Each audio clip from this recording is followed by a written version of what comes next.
Николина Стојкова, која доби сертификат од Црвениот крст за неговател преку проектот за подобрување на социјалните услуги на Министерството за труд и социјална политика, секојдневно посетува 3 повозрасни лица во општина Ново село. Им пружа нега и помош бидејќи се сами и во поодминати години. Николина е дел од првата група од 14 обучени негователи кои имаат за цел да помагаат на стари и немокни лица во општините Ново село и Василево. Има голема потреба бидејќи кај нас луѓето се повеќе во странство и тука се повеќе се сами стари лица и им треба услуга.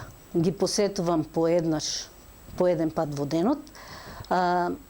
Имаме основни инструментални функции.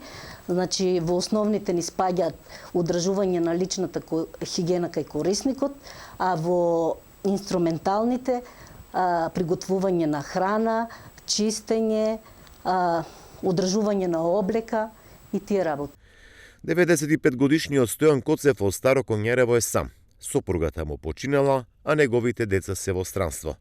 Тој вели дека ова е добра услуга во отсуство на домови за стари лица во општина Ново село. Многу ми јарно. Слободен сам и очекувам се бајлен, ќе ми дојде човек и се радувам като маленко детенце. Така ќе представувам. И доволен сам.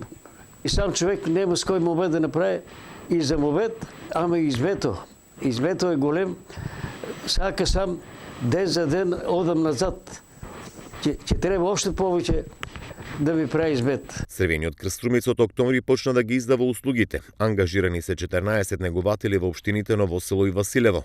Менче Златинова вели дека на терен има потреба од лица кои ќе даваат социјални услуги. Те извршено е мапирање во месец август и септември на територија на цел југоисточен регион, така што имаме огромна потреба од оваа услуга. Посебно во општина Ново село забележена е голема потреба од оваа услуга, исто така и во општина Василево. Исто така работиме и оваа услуга да почне да се реализира во општина Струмица како комерцијална услуга. Месечно негователите треба да работат по 80 часа. Саатницата чини 190 денари. Работата на негователите ќе ја контролираат од Црвениот крст, Центарот за социјални работи, но и од самите општини.